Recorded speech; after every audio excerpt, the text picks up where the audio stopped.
gagawa naman tayo ng pumpkin soup. Ito na po yung mga ingredients.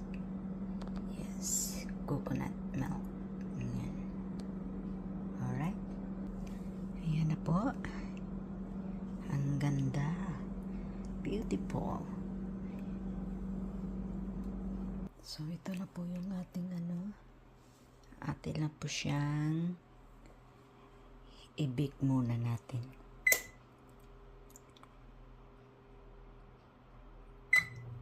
Bake muna natin siya, guys, at lagyan natin siya ng salt and pepper. Salt.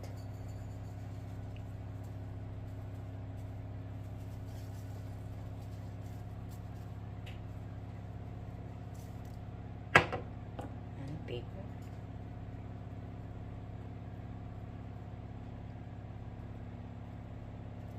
Gamit ko black pepper.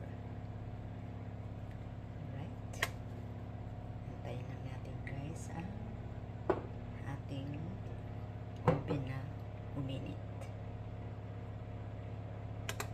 Yan na po. Nasa loob na po yung natin.